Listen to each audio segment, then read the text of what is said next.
Every morning the old man of the West still brewed 2 cups of coffee, one for himself and one for someone long gone. He moved through life slowly, like the weathered grain of wood on his porch, never expecting a soul to pass by, until the last horse market of the season. That's when he saw the girl, silent, filthy, being sold like a thing, but her eyes didn't beg. They simply asked him a question no one ever had, and for the first time in years, he couldn't walk away. Part 1. The dry season comes slow to the highland, high up in the Wyoming plains, where wild grass leaned with the wind and the sun cracked open the earth in fine lines. An old wooden cabin clung to the hillside, its back resting against a cluster of ancient pines. The wind blew in from the west, carrying the scent of scorched dirt and the clatter of brittle fences, but inside that house no sound had risen louder than the soft breath of a man remembering too much. Jed Harper lived there alone. Not because he chose loneliness, but because after someone once stayed and then left, a man stops hoping for anyone else to come. His wife, Ellie, had died 10 years ago from a fever no doctor could cross the mountain in time to cure. On the day she passed, the fire still burned, and Jed still boiled water for 2. Only now the cup on the left remained untouched. That cup still sat there every morning on the rough pine table he'd carved himself from a redwood long ago. Its rim chipped, its glaze worn thin, like the heart of the one who used to hold it. But Jed never replaced it, not because he believed Ellie would return, but because replacing that cup meant admitting he was truly alone. Each dawn he lit the fire with dry pine branches, set the iron kettle, its handle long broken, on the cast iron stove, and listened to the water boil like a heartbeat from something he once knew. His dog, half wolf, half hound, its legs still lame from the last winter, lay curled beside the hearth. It didn't bark, didn't stir, just breathed in rhythm with the quiet, as if it too understood. The silence here wasn't empty. It was the only thing still whole. Jed measured his days by the light. When the first sunbeam touched the porch, slipped past the wood grain, and struck the corner where his old banjo hung, he'd nod once to no one. He no longer played. The strings had gone slack, but each week he still dusted it, like a man preserving a sound no one else would ever hear again. A leather-bound journal sat near his bed. Once he'd written in it daily, weather notes, whether the cattle had eaten enough, whether Ellie had coughed in her sleep.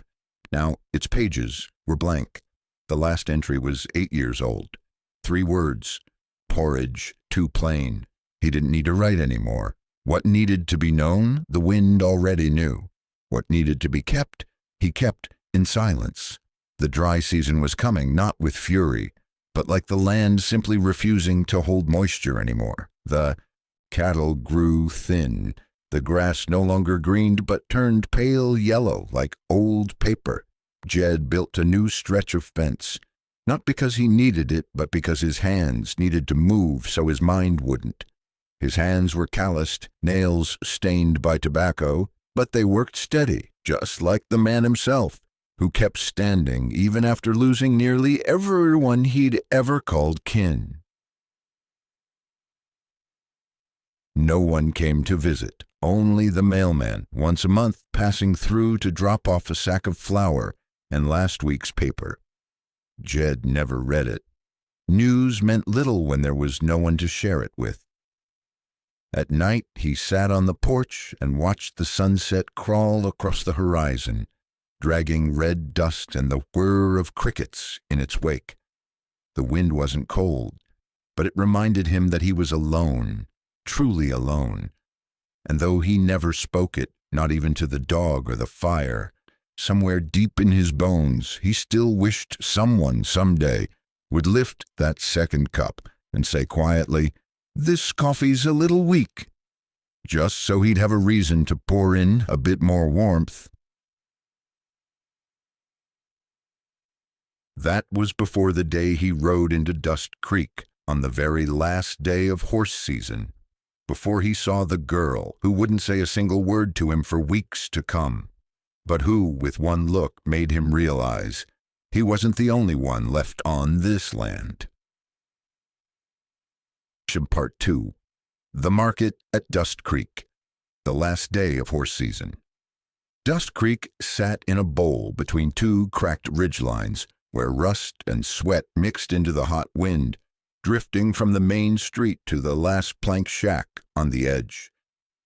At the tail end of the season, the town felt like a wound that had never fully healed, no longer bleeding but always red. Jed Harper didn't like going to market. He needed nothing but a new bridle and a little rock salt. But his old stallion's hoof was loose, and Jed knew it wouldn't pull through another winter's haul. So he came, quiet as always. Old coat, wide-brimmed hat, gaze never lingering more than a few seconds on any one face. The town was unchanged, loud yet hollow. Someone called his name as he passed. Jed Harper, still breathing. He didn't answer. He didn't need to. It had been a long time since anyone said his name with care. The end-of-season market felt like the year's leftovers. Dust, sour whiskey, and sourer men. Shouts over prices rose between cattle grunts, jangling stirrups and the slurred laughter of men already deep in their flasks. Jed slipped through it all and headed straight for the horse pens at the far end. There, in the angled sun, stood a small gray horse, trembling, ribs sharp as fence posts. Beside it, a girl, hair matted to her cheeks, dress streaked with dirt, feet bare and cracked, standing like a shadow pinned to a wooden post. No one looked at her. No one called her by name. A drunk. Man, hair slick with sweat, cigarette stub stuck to his lip, empty bottle dangling from his hand, was barking out the sale. Horses weak but obedient. Mute girl included. Pair deal. You buy one, you take both. No refunds. Laughter spat from the crowd.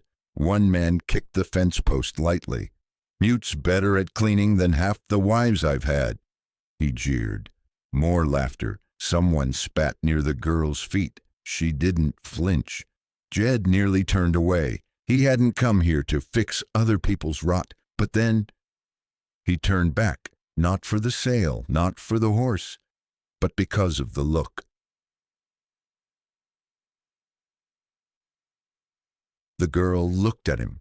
No cry, no plea, no reaching hand, just a gaze that made something twist in his chest. It reminded him of himself the day Ellie closed her eyes. That look, no one left to hold on to, no one to cry for you. Just a pair of eyes that no longer expected anything, but hadn't yet dimmed enough to look away. It wasn't a cry for help, it was a recognition, as if the girl had seen him long before this moment, not here in town, but somewhere inside her own silence. Jed froze, one hand still holding the old bridle.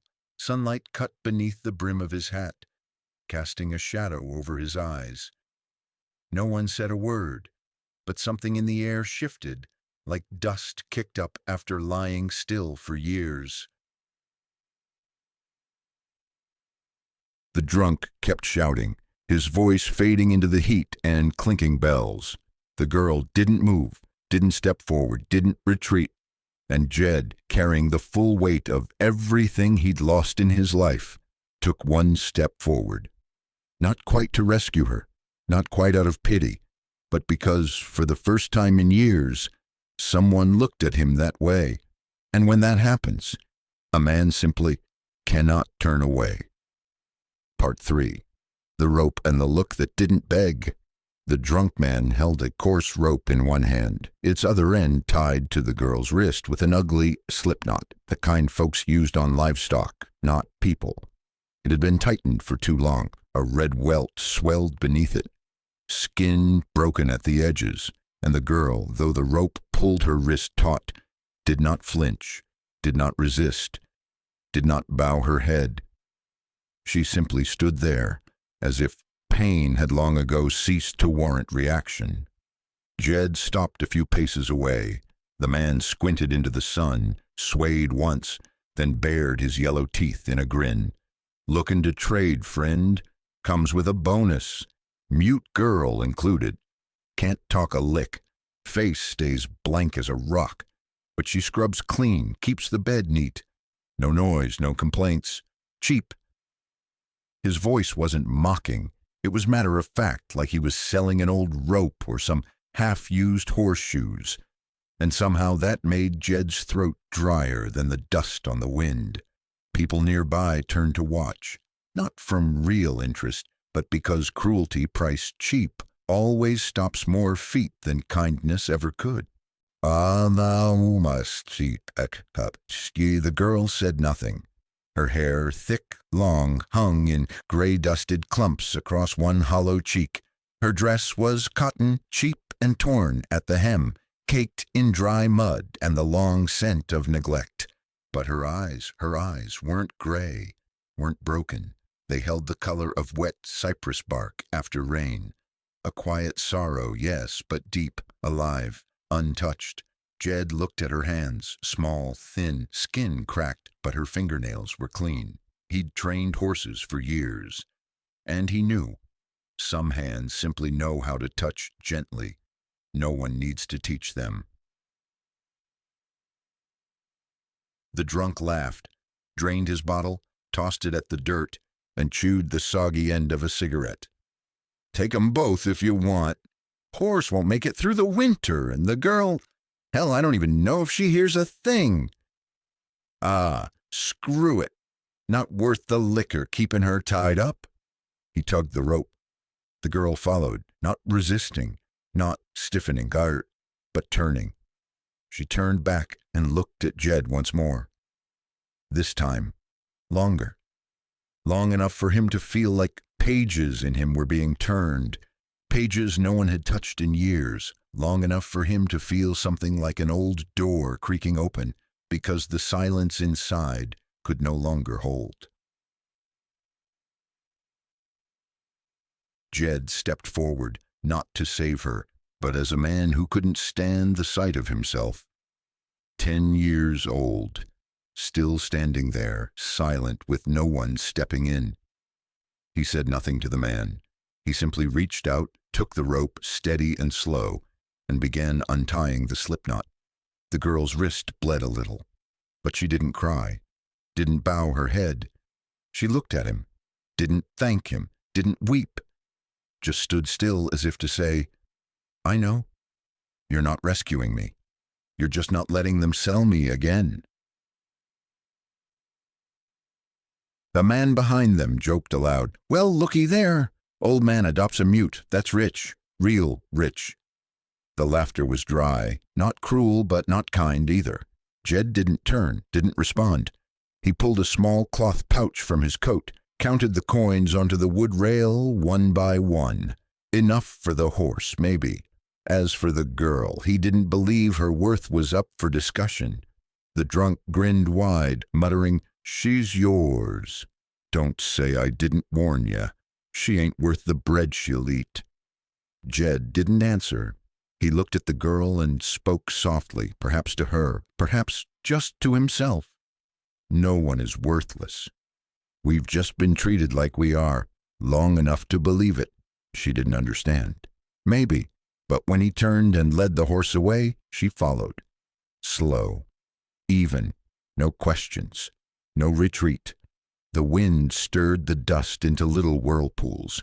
Someone spat, someone laughed.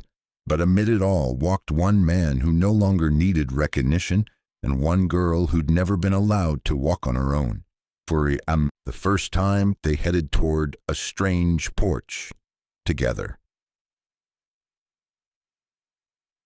Part 4. The road back to the ranch. Without a single question, Jed Harper's old wagon rolled out of Dust Creek slow and steady, the red dust rising behind it like smoke. The jeers and careless laughter faded, soft as ash. The wooden wheels rattled over gravel and dead grass, across fields left bare from the last rushed harvest. The sun leaned westward. Shadows stretched long across the side of the road. In the wagon bed, the girl sat at the back, her back resting lightly against the wood rail, arms wrapped around a frayed brown cloth. Not a blanket, not a shawl. Maybe once someone's coat. Long ago. Jed asked nothing. He kept silent as he had for years, and the girl found no strangeness in that silence. She didn't glance around, didn't seem curious. She just sat, shoulders square, eyes forward, not needing to know where she was going, only needing to know it wasn't where she'd come from. Now and then, the wind tossed her hair, curling strands across her dry eyelids. She didn't brush them away, didn't let go of the cloth. Her hands stayed wrapped tight like a child who doesn't cry, but still fears something might vanish.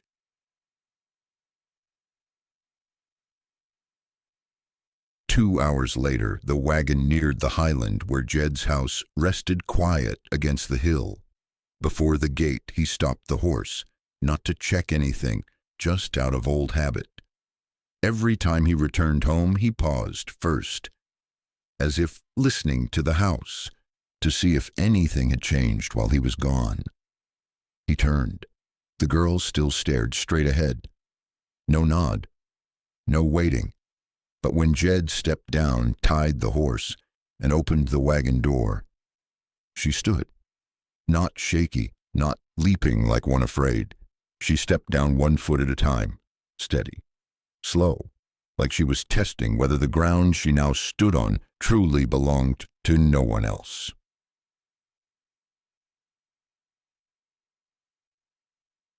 Jed pushed open the wooden gate into the backyard, where a rusted water trough sat near the fence and last season's firewood still sat in neat stacks, untouched. He didn't wave her in, didn't beckon. Just walked forward, leaving the gate open. She waited half a minute, then followed. Not timid, but not bold. Each step seemed to ask, "If I come in, will you shut the door behind me?" But Jed didn't close the door. He didn't turn to look, but he stopped at the porch.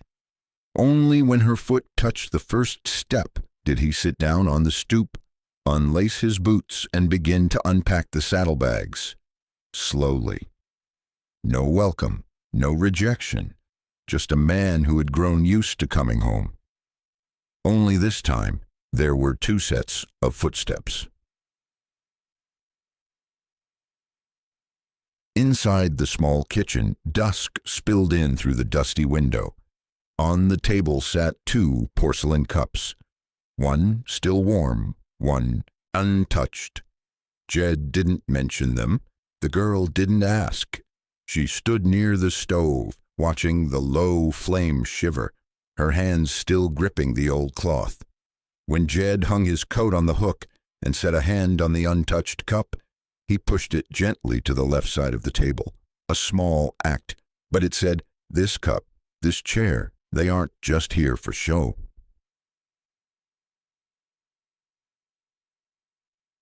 And then the girl set the cloth down and sat, not curled up, not shrinking like a frightened child, just sat, back straight, hands in her lap, as if to say, "If this is the first time I've ever been allowed to sit properly in a real house, then I will sit like someone who belongs." Jed didn't ask her name, didn't ask her age, didn't ask if she was hungry or cold or whether someone might come looking for her, because a man who has lost the thing he valued most learns. Some questions don't need answers, they just need presence.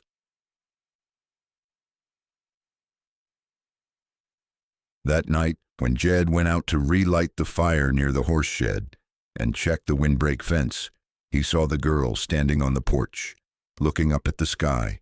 Her hair hung loose over her face. Bare arms gently hugged her own shoulders.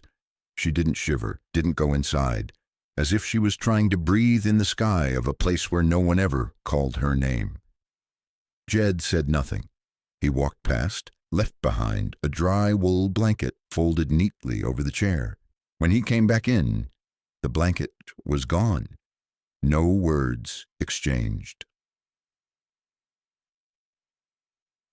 In a world where she'd once been bound by rope and sold like a tired horse, for the first time she'd been let go, and not left behind. No one asked if she deserved it. No one told her to be grateful. Just a silent man. And a girl who had never been allowed to lift her head. And the fire in the kitchen burned steady through the night. Part 5. The first night. No sleep, no words. The fire burned low, casting a dim red glow across the wooden floorboards. Jed's house had never been full of people, but tonight, for the first time in many years, it wasn't completely empty. 2 shadows shared the space. An old man sat in silence on a wooden chair, sipping bitter coffee from a familiar cup. And a thin girl, with tangled hair and bare feet, sat curled in the corner of the kitchen, arms wrapped around her knees, back pressed against the wall. No one spoke. They didn't need to. The silence felt agreed upon long before either of them got here.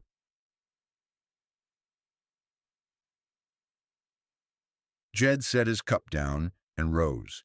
He pulled a thick blanket from the cabinet, the edges fraying slightly, and placed it on the back of the chair across from his own. He didn't hand it to her.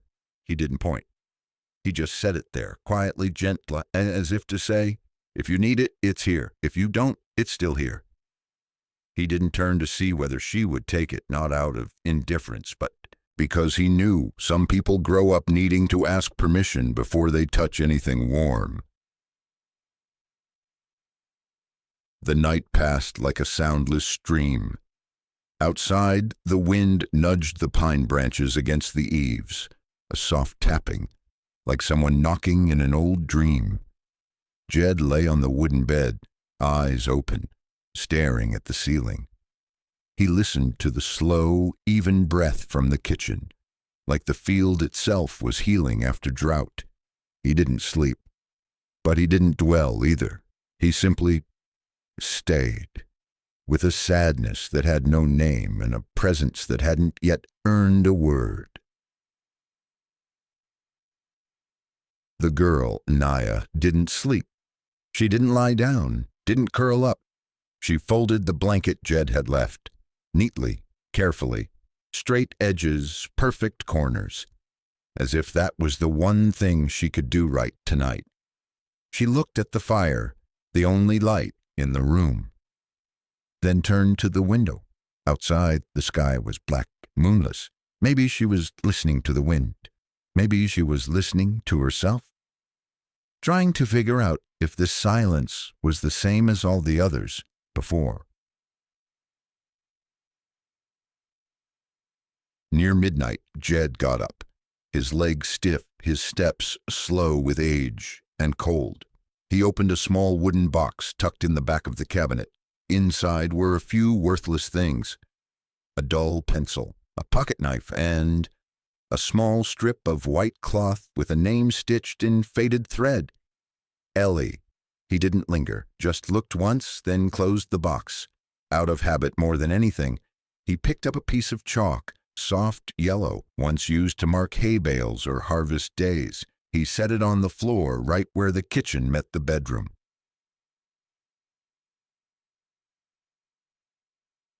Naya saw. She didn't touch it right away, but after Jed returned to his room, she stood. Quiet steps, no sound.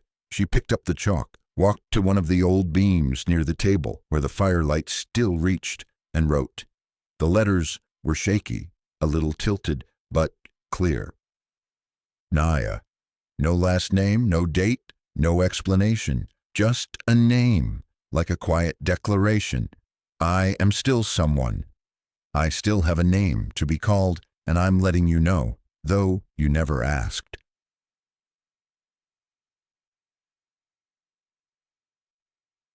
When Jed rose the next morning, he saw the name faintly written on the beam. He didn't wipe it away. He didn't say a word.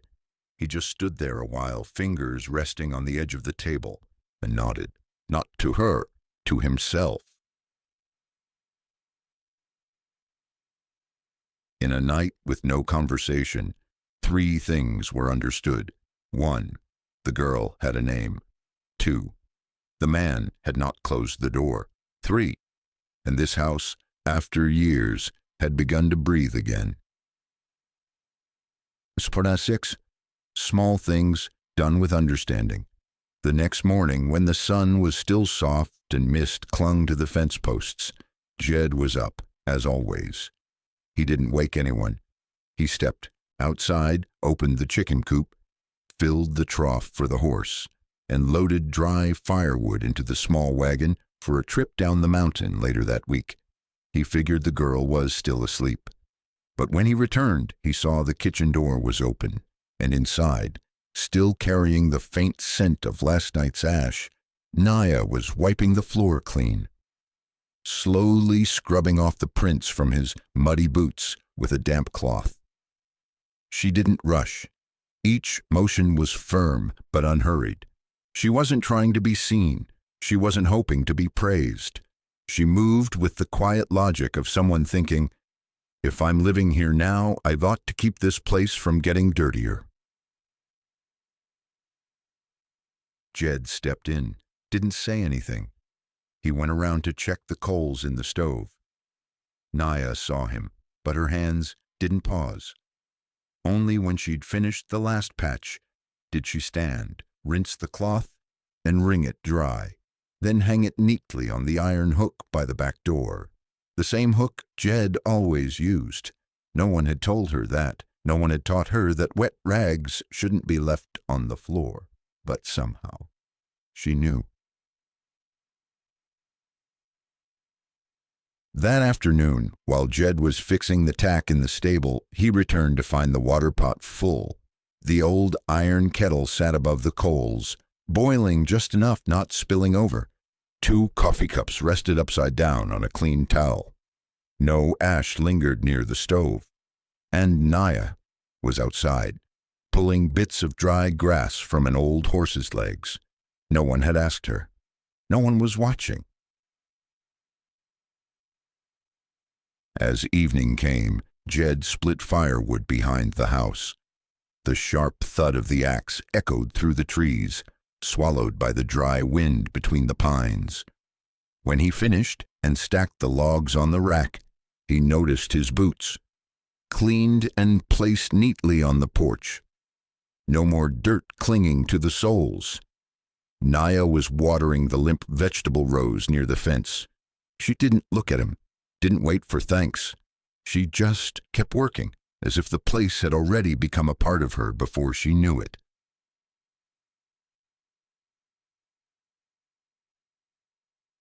That night, after a quiet supper of beans and cornbread, Jed opened a drawer and took out another piece of chalk.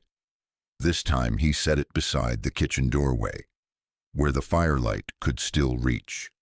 No words, no gesture, just the quiet offering that said, if you need to write something, this space is yours.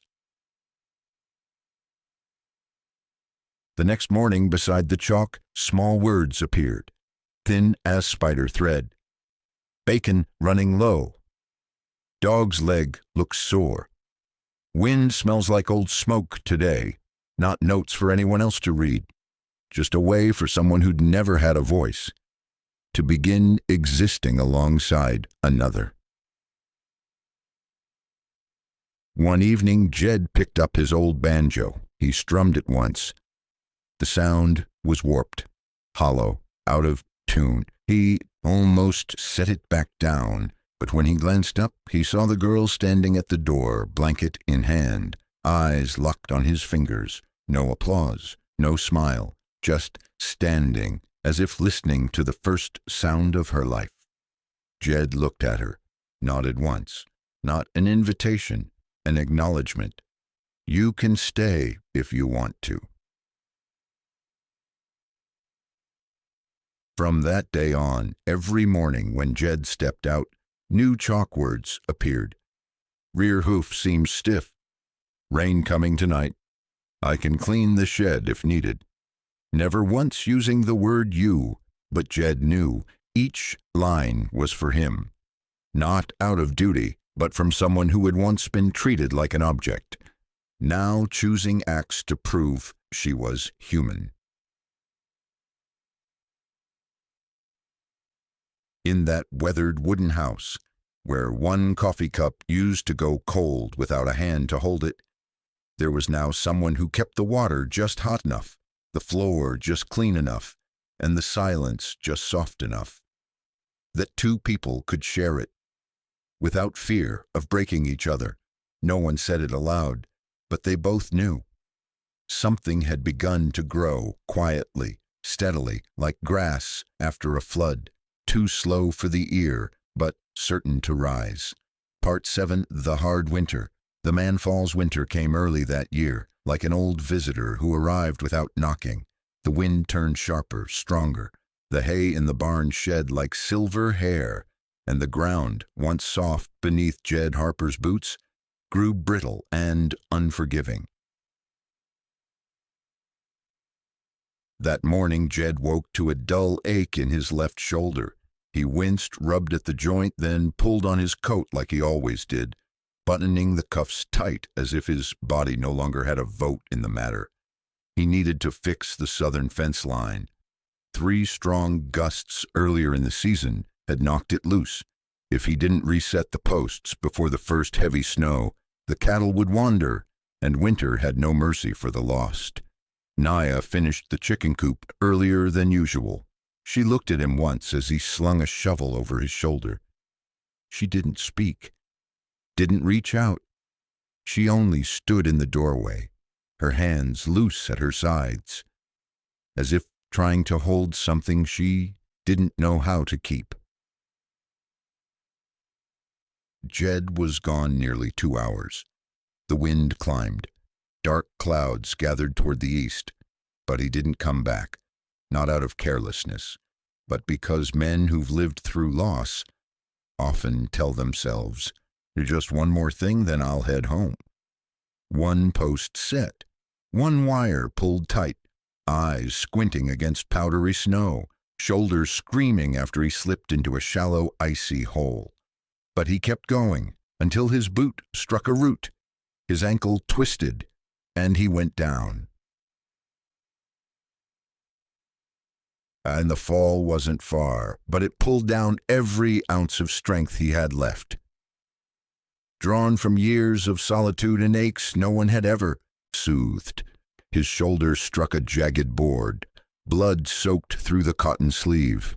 Jed lay still, didn't cry out, didn't move, but he couldn't stand. The wind howled past, indifferent to those who'd grown used to falling. The smell of early snow mixed with blood on old flannel. And for the first time in years, Jed felt cold, truly cold. But then, footsteps, not boots, not hurried, software, but steady. The wind broke sideways, and there she was, Naya, no coat, no scarf, just her long, tangled hair blown up like dry grass in firelight. She didn't call out, didn't cry. She ran, fell to her knees beside him. Her hand found his forehead first, warm, firm, trembling. She pulled his arm over her shoulder, slid beneath it.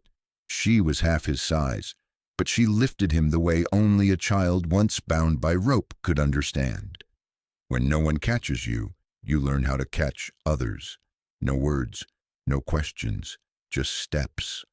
One by one along the fence line, each step echoing under the wind's breath, as if even the sky watched them return. By the time they reached the back porch, the sun had disappeared completely. She helped him into the kitchen. His shirt was stiff with dried blood. No panic, no hesitation. Naya lit the fire, boiled water, searched for rubbing alcohol, clean rags, and dry ash. As if everything had been waiting there for her all along. Her hands trembled as she peeled away his coat.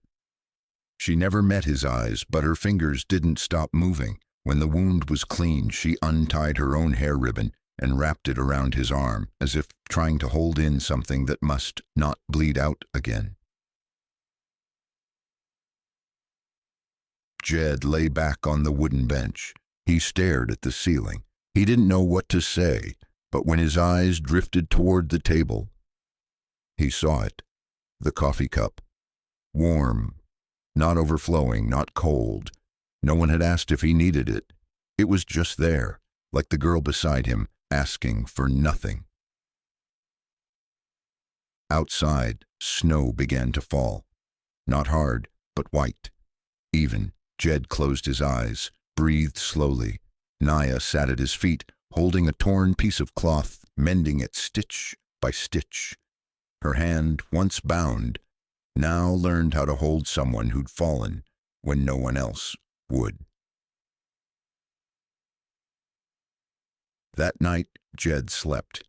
For the first time that winter, the pain in his shoulder didn't wake him, because someone who had never said a word, had stayed.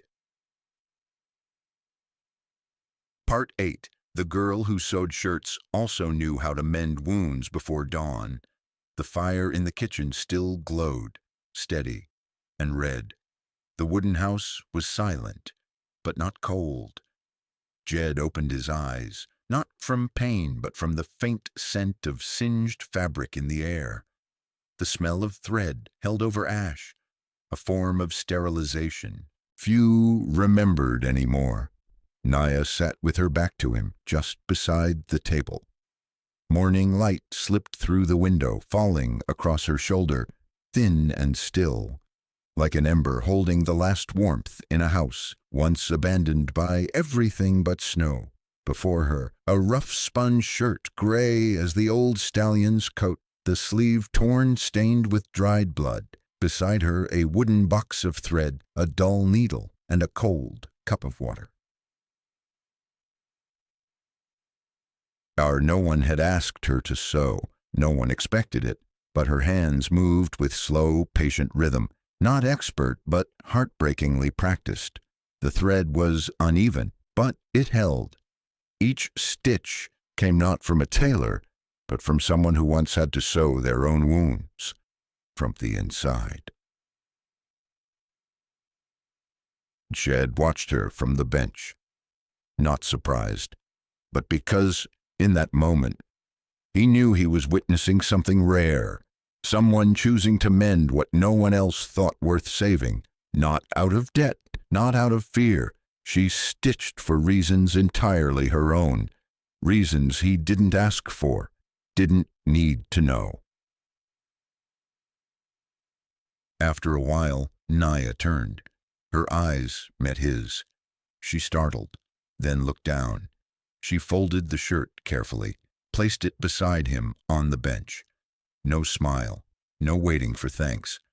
She rose, stepped outside.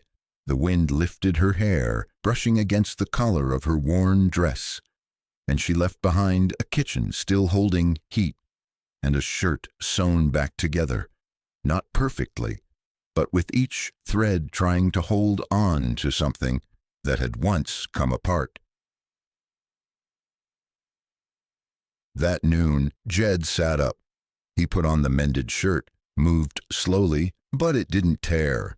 When he stepped out onto the porch, he saw her, Naya, carrying water buckets from the well. Her footsteps left small cuts through the snow, 2 neat arcs across the white. She didn't look his way, but she kept moving as if she knew he was watching now.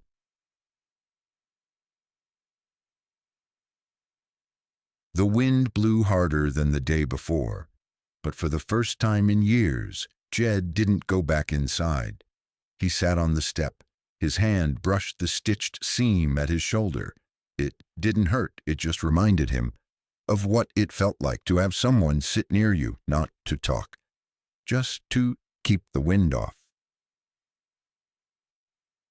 That evening, as he stacked firewood, he found a small cloth folded neatly on the table. Old fabric, blue-threaded edges, a crooked line of stitching. In the corner, a message was sewn in clumsy hand. "I don't sew well, but I try to keep what's still whole." The handwriting was rough, but it was enough to make Jed let out a sigh, the first in years. Not from sorrow, but from the quiet understanding that someone had learned how to mend, not with thread, but with heart. Jed sat there, silent as always, but this time he knew a small hand had tied back the invisible thread since the day his wife died. And sometimes when people stop hoping for new things, they begin to be grateful for the old ones still left to hold. Part 9. Afternoon by the stable. The first laugh. The sky was overcast that afternoon, but it held its rain. The wind carried the scent of damp earth mixed with dry hay, thick with the musk of horses clinging to the rows of stalls. Jed had just latched the southern gate when he heard the sound of small wooden clogs tapping across packed soil. The steps were neither rushed nor timid, and they didn't call for anyone. They sounded like the steps of someone who knew they no longer needed permission to enter. A foal, born just days ago, lay quiet in the far corner of the stall. Its mother stood nearby, breathing heavily, eyes full of unease. Jed crouched down, frowning. The foal wasn't nursing, wasn't stirring. The hay near its mouth lay untouched, still moist with morning dew. He reached out, but the foal only blinked, didn't lift its head. Jed exhaled and gave a small shake of his head. "I don't know what else to do." He didn't say it aloud, but the defeat in his shoulders was as clear as any spoken word. He stood to fetch a water bucket when Naya approached, hand clutching the cloth tied at her neck. She didn't ask, didn't bow. She simply knelt beside the stall, her head now level with the foal's. She didn't touch it, didn't speak, only reached out a hand and placed it gently on its spine, right where the bone was still soft. She didn't stroke. She just held it there, as if passing on something wordless, formless, but real. Nearly a full minute passed before the foal shifted. Its legs tensed slightly, its head nudged forward toward the hay. The mother stirred, lowered her nose. Jed held his breath. He didn't dare move. Then, without coaxing, the foal began to nibble the hay. Slowly, strand by strand, not hurried, but with the quiet insistence of one who had chosen to stay.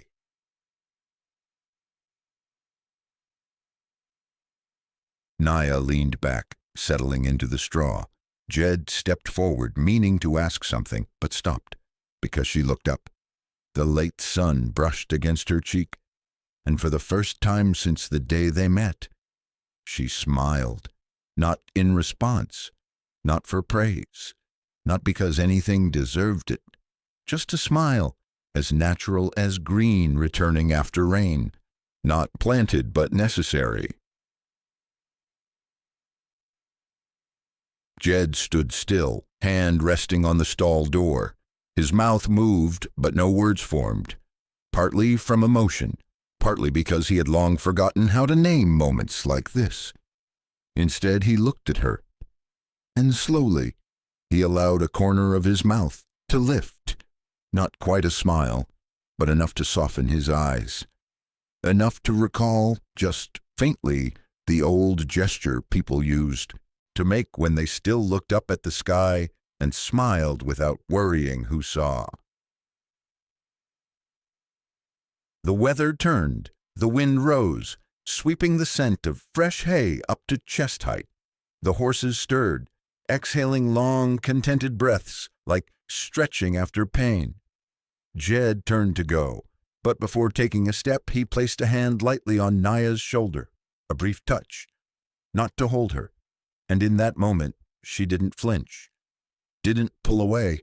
She only nodded, softly, like someone who had just been reminded that they were no longer something left behind. In an afternoon that seemed to carry nothing special, They had shared something simpler than gratitude. By watching in silence, a creature learned to eat again, and two people learned to smile again. Part 10. The stormy night, a house no longer alone.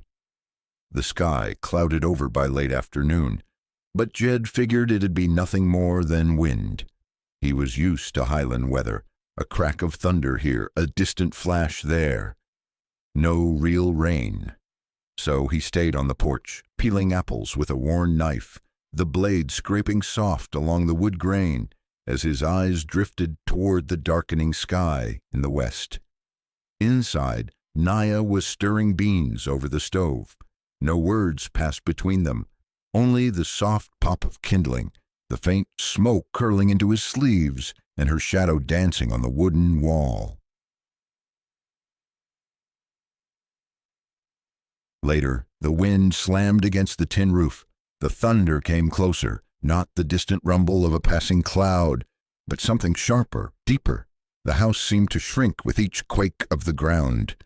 Jed stood about to head inside when a bolt of lightning split the sky, striking close to the pasture beside the stables. You didn't need to be a local to know. When lightning hits dry grass, everything can catch like tinder. Footsteps. Naya? She ran out, quick, certain, not panicked. She slapped her palm against the stable door, pointed to the horse stalls, then toward the smaller barn behind the house. Lower roof, damp soil, safer ground. Jed understood, but he hesitated. Moving horses in a storm is no easy thing, and he wasn't sure this girl had ever done it. But her eyes met his. Calm, no pleading, just clarity, like the storm itself. Yasen for 3 minutes later, they moved. Gate open, one horse at a time. No speaking, no orders. She took the left side. He took the right. Their boots sank into the soaked earth. Lightning flashed across faces tight with focus. Only after the last horse crossed into the second barn did the crash come behind them. Jed turned, fast. The old beam had collapsed in the main stable, the spot where they'd stood moments ago. Smoke and ash curled upward. Scorched wood hissed. A frightened hen darted from the shadows. Naya said nothing. She only pulled off her scarf, tied her wet hair back, and nodded at Jed. Jed stood a long time. The wind died down. Rain came late, quiet, slow. It washed away the smoke and ash. He looked at the girl. Her hair was drenched, her dress soaked through, hands black with mud. But her eyes, they weren't the eyes of someone who saved a man or a stable, but someone who had rescued something Jed had long forgotten how to hold: trust. When they returned inside, no one spoke. Naya went straight to the stove, rekindled the fire. Jed stood in the doorway, hands trembling, from the cold and from something he didn't have a name for. He looked toward the small wooden table by the window. 2 chairs. He reached for one, then paused, because for the first time since Ellie passed, someone else had walked into this house, led horses through a storm with him, and asked for nothing, offered no explanation. That night, the thunder faded. The fireplace glowed, casting red shadows across the ceiling, like memories not yet named. Jed sat down, no banjo, no coffee. He simply looked toward the stove, where Naya was drying her shoes with bare hands, her cheeks warmed by firelight, her eyes deep as well water. He didn't know if it would rain tomorrow. Didn't know if he'd rebuild the stable in time before the snow. Didn't even know why. After almost losing everything, he felt so calm. But he knew this: the house was no longer alone. Part 11. Doubt from the outside. and a hand from within. As the earth warmed and the last crust of snow gave way to shoots of new grass, Dust Creek grew louder. Rumors, like snakes in the tall grass, slithered silently, but traveled fast. Faster than any season could. The townsfolk had grown used to the mute girl trailing behind Jed Harper whenever he came in for salt or a new bridle. But strangers weren't used to her, and sometimes what people don't understand frightens them more than truth ever could. The first to speak was the old blacksmith. He didn't say much, just muttered over a mug of beer about something strange going on at the Harper Ranch. A child who couldn't speak, couldn't hear, yet somehow always knew when something was about to happen. When Jed fell on the mountain, she went looking. Before anyone knew, he hadn't returned. When lightning struck the stables, they had already moved the horses. Moments before, the roof collapsed. Some nodded, some pressed their lips, some simply fell silent, as if a seed had been planted quietly in their chest. One Thursday evening, just before dark, 3 men on horseback stopped outside Jed Harper's gate. No torches, no weapons in sight, but their eyes didn't carry questions, only judgment. Jed heard the hooves before he saw them. He stood from the bean row he'd been planting, brushed the dirt off his palms, slung a brown cloth over his shoulder, and walked toward the gate. Naya was stoking the fire behind the house. She didn't run out, didn't hide. She simply stood still, as if she could hear something, not with her ears, but with something deeper.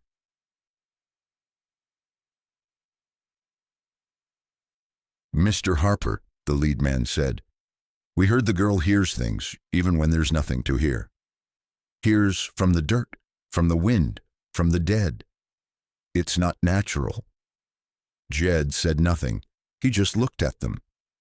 Long enough for silence to weigh heavy, like a grindstone in the chest. Then he stepped forward, empty hands at his side, voice rasping like weathered wood. "She listens. Yes, but not with ears. With something you've forgotten how to use. Kindness." No one replied. Only the tin sheet above the trough clanged in the wind. The eyes of the 3 men softened slightly, but suspicion still lingered. A moment passed. Then they turned their horses. No goodbyes, no thanks. Just dust rising in their wake, like a sentence never finished. That night, Jed sat on the porch, hands resting on his knees, eyes lost somewhere far away. Naya sat beside him, not touching, not intruding, but close enough for him to feel it. That even if the whole world outside didn't understand, inside this quiet house, one person had placed her hand inside his chest, without needing to say a word, and that was enough. For a man who'd lost everything, and for a girl once treated like broken property. The house returned to its stillness. Night fell, slow and deep. But there was strength in that silence now, like a thread sewn into a tear, not for show, but to hold things together. Part 12. Her first smile, with no reason at all. That night, rain came softly, not like the storms of nights past. Just a gentle tapping on the old wood roof, like distant strings plucked in some far-off field. Jed hadn't spoken since that encounter with the men. He lit the fire, sat by the stove, his shadow in human shape. His shoulders sagged, not from age, but from the kind of weight no one else could see. Naya didn't ask. She laid a hand on the doorframe, then withdrew it, and walked into the kitchen. With a grace no one had taught her, she stoked the flames higher. The pot of porridge stirred slowly, her bare hands measuring out the last handfuls of rice from the cloth sack. No rush, no sound. Each motion was like a quiet promise. not to let the house grow any colder tonight, not even by a little. She poured the tea first, then the porridge, into 2 clay bowls. She placed Jed's where it always went, not too close, not too far. Jed looked up, his eyes met hers, and in that glance a question, a thank you, an apology, none of which he could say. She sat across from him, no bow, no waiting. For the first time between them, there was no space to cross, not because of words, not because of grand gestures, but because every small act had become a bridge. They ate in silence. Each held a spoon in one hand. The other hand rested on the table, just a few fingers apart. When Jed set his spoon down, he placed his free hand palm down on the wooden surface. Gently, no invitation, no expectation. Naya hesitated. Then she set her hand on top, softly, as if afraid to disturb the air between them. Her thumb tapped his knuckle, twice. Not a code, not an answer. It was a breath, a pulse, from someone who had chosen to stay up and now knew they were allowed to. Jed didn't speak, but he didn't look away, and in his weathered eyes something softened, like soil after the season's first rain. Naya smiled for the first time, not because someone asked her to, not because anything demanded it, just because maybe her chest had finally felt a little lighter. No one said, "I forgive you." No one promised not to disappear again, but the most important things in life, they don't need to be spoken. They just need a quiet table, a presence across from you, and the chance to keep existing together. That night, when the wind pushed past the window frame, it no longer sounded like loneliness. It sounded like a house where someone was finally living. Part 13. The harvest season comes, and a question that needs no answer. The wind had shifted. No longer dry and harsh, it now rustled gently through sparse branches carrying the scent of freshly turned soil, of damp seeds waiting to rise. On the land left barren through winter, green began to return, quietly, like life whispering its way back in. It was a calm afternoon, so ordinary that no one would have thought to name it. Jed Harper stood at the front porch, a small knife in hand, trimming grass near the fence posts. His movements were slow, aged but steady. From behind him a child's laugh rang out, short, choppy, and unpolished. Not loud, but enough to stop all thoughts in their tracks.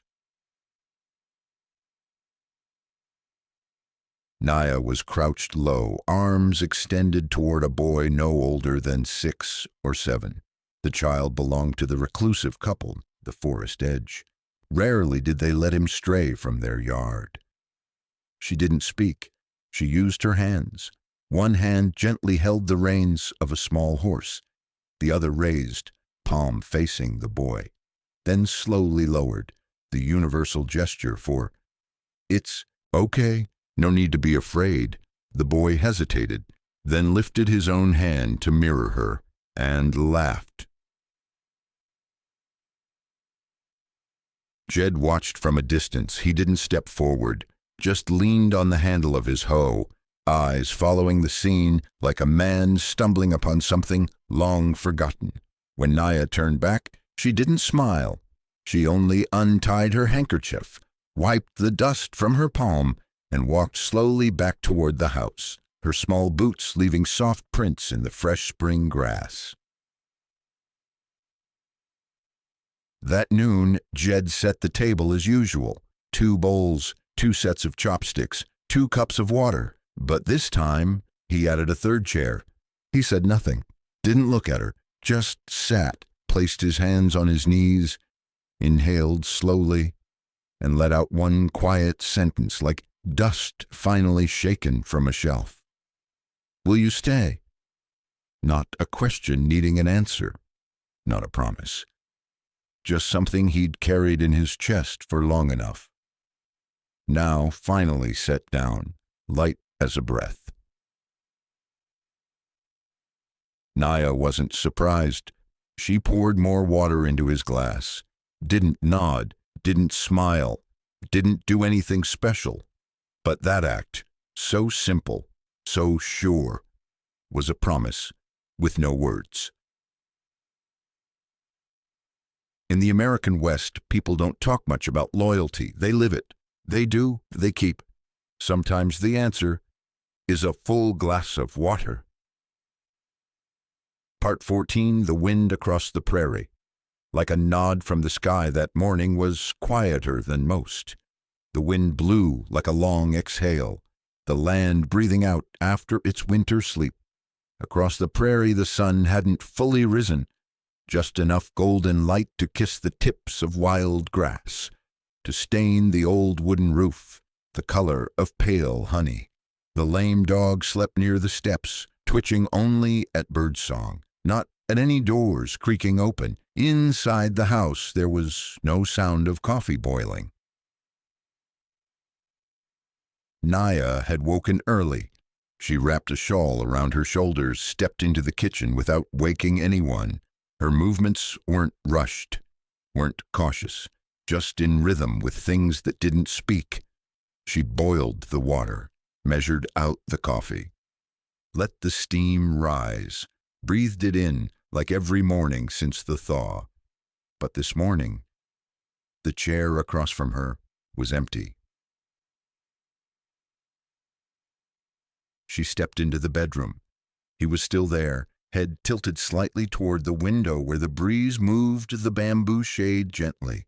Jed's eyes did not open. She didn't call him, didn't ask.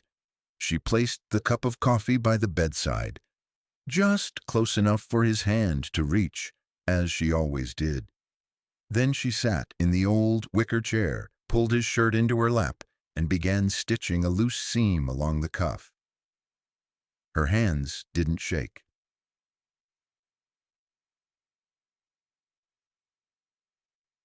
Each needle pass-through cloth was a sentence never spoken. The house was quiet, but not empty. Outside, the wind passed through the spring grass, brushing the wooden porch. A sparrow landed on the fence post, pecking at leftover crumbs she'd scattered the day before. The horse in the stable twitched its ear, then lowered its head to the straw again. No one said a word. No one needed to. That morning on the prairie, the wind itself seemed to nod in agreement, with all the things left unsaid between them. A nod not grand, not ceremonial, but deep as the soil, wide as the sky, and enough to hold together two people, one once broken, one once sold, both once left behind. Now quietly sitting together in the same breath of stillness. In a place where no one demands you speak, they had chosen to remain. Through things unspoken, no warm embraces, no movie-perfect endings, no scripted goodbyes, just a girl once sold like a mule, now stitching an old man's shirt, a man who never asked for her name, just a cup of coffee, still brewed each morning. But now, someone was there to drink it with him. If you've ever felt like there's nowhere left to return to, or if you've ever sat beside someone without needing to explain why, leave a word. It doesn't have to be long. It just has to be yours. Because out here on the high plains, sometimes all it takes is one honest sentence to make someone stop walking and stay, not alone anymore.